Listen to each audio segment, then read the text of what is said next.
เจ็บคักอยู่แต่เขาบอกว่าสิเฮ็ดจังใด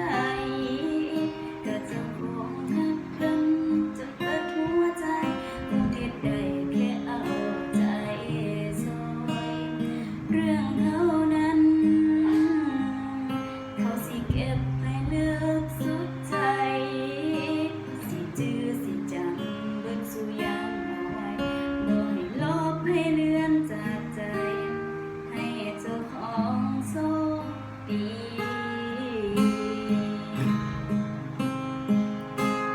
บ่เป็นหยังเขาเข้าใจไปโลดไปบ่ต้องห่วง